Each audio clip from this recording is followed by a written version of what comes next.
तो आप ये बता पा रहे, एक और बात आपने बड़ा महत्वपूर्ण बयान दिया था, आप बेहतर बता सकते हैं, ये मंच है, भूरा बाल साफ करने का समय आ गया है।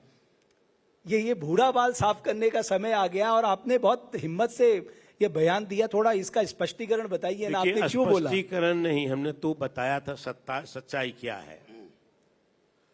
लेकिन सोशल मीडिया के लोग हमारे मित्र हैं, अच्छा है, आजकल वही सबसे बड़ी भाग का काम कर रहे हैं। ये जो अखबार है, अखबार की अगर दुर्गति हो गई रहती 74, 75, 76 में, तो हम लोगों की लाश नहीं बचती। उसमें अखबार ने चौथा स्तंभ का सो अपनी भूमिका निभाई। जब तोप मुकाबिल हो अखबार निकालो। हाँ, लेकिन अभी तो स्थिति बदल गई है। अभी तो हम लोग तो जो सच्ची सही बात कहते नहीं छपती है, हम लोग की काउंटर की बात छप जाती है। आपने कहा क्या था? तो इसीलिए क्या कर रहे हैं, भूरा बाल समाप्त करने का इसी भूरा बाल कंप्लीटली मनगढ़ंत था। अच्छा, आपने नहीं बोला? नहीं बोले, मनगढ़ंत था, फैब्रिकेटेड था, कॉन्कोक्टेड था, एकदम जुमला था, इसलिए कि लालू जी को बदनाम करना था और लालू जी को इस पर रिएक्शन लेना था, लालू जी को कोर्ट में घसीटना था। क्योंकि जो आरक्षण से आहत थे, कर्पूरी ठाकुर के आरक्षण से, और बाद में मंडल कमीशन के आज थे, वो लालू जी कर्पूरी जी के बाद बैठ गए गद्दी पर, तो उनके मन में होता था कि दुनिया उलट गई, कि लोकतंत्र उलट गया, इसको कर्पूरी लालू यादव को कैसे हटाना है। और एक याद रखना चाहिए आपको, हमारे मित्र हमसे छोटे हैं, कि 22 महीना में कर्पूरी जी को हटा दिया गया, 5 वर्षों की अवधि थी।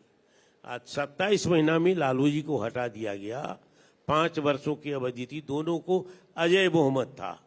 तो लोकतंत्र में आप पूरा पीरियड हमको इलेक्टेड होकर के उपभोग नहीं करने दीजिएगा, संवैधानिक उपभोग, तो लोकतंत्र नहीं रहेगा।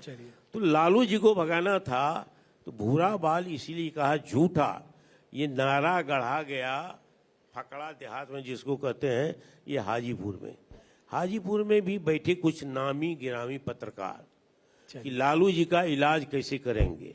लालू जी मुख्यमंत्री है, गरीब बहुत, जो हमारे खेत में काम करता था, हमारा नौकर चाकर था, वो ठसक के बोलता है लालू के रहने से। तो भूरा बाल कहा, अखबार में छपा कि लालू जी ने कहा कि भूरा बाल साफ करो, वो झूठ।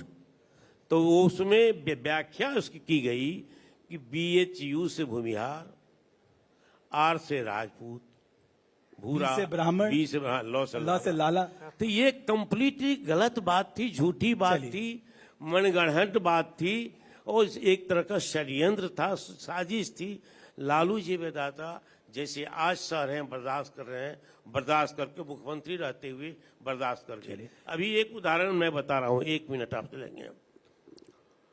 लालू जी का जन्मदिन था, हम सब लोग बैठे हैं, वो स्नान करके अपने कुर्सी पर बैठे थे। उनकी पुरानी आदत है, जो पुराने लोग होंगे जानते होंगे, कि वो जब बैठते थे, मुख्यमंत्री थे, तो कुर्सी को टांग पर रखते, टांग पर कुर्सी के पर टांग रखते थे, आज भी रखते हैं। उनका एक स्वभाव है पहले से ही। वो विद्यार्थी जीवन, हम तो विद्यार्थी जीवन के साथी हैं उनके, समाजवादी युवजन सभा में, उस समय में उनको देखते थे ऐसे ही। तो मुख्यमंत्री जी आए, उनका जन्मदिन था 78वां, हम लोग सब लोग बैठ गए वहाँ, दलित भी थे, उदयनयन चौधरी दलित के नेता हैं, 2 बार स्पीकर रहे, वो भी बैठे थे, हमारे साथ ही गए, सिद्दीकी जी बैठे थे, फातिमी जी बैठे थे, कुछ रिटायर्ड IAS अफसर, संजोग से कहिए तो ये सभी ऊंची जात के थे, वो लोग भी आकर के आए थे उनको शुभकामना देने के लिए। अंबेडकर साहब की प्रतिमा कहीं नहीं थी। वो आया, कोई काका, उससे पहले जुलूस आया, सब कुछ आया, जो केक ऑफिशियली आना चाहिए था वो ला के रखा, केक काटा, हम लोगों को भी दिया, सबको दिया, उनको भी खिलाया गया। वो चले गए, तब हम लोग चले और कहानी कर दिया, चूंकि प्रधानमंत्री को आकर के लालू जी पर बम फोड़ना था, लेकिन बम फूटा नहीं, लालू जी को एक्यूज करना था, अपमानित करना था, ये करके गए। कहा आकर के पहले मंत्री को भेजा, बेगूसराय गया, वो मंत्री ने बयान दिया, बाप रे बाप अनर्थ हो गया, लालू जी ने अपने पांव के नीचे। लेकिन आपने वो क्लियर कर दिया था ना, तो जैसे वो झूठ कहानी वैसे भूरा चलिए बाल भी झूठता मंगनी लाल जी, मेरे पास समय हमारा समाप्त हो गया। मैं आपका बहुत आभार, बहुत अभिनंदन व्यक्त करता हूं। आप न्यूज नेशन के मंच पे आए, आपने बहुत महत्वपूर्ण बातें की और चुनाव के लिए आपको बहुत शुभकामनाएं भी। बहुत बहुत धन्यवाद आपको। लेकिन आप बता देते इतने ही समय में आपको बात करनी है तो आप प्रश्न इतना नहीं पूछते, हमको समय समाप्त हो गया। बहुत धन्यवाद आपका और बहुत धन्यवाद आप सबका।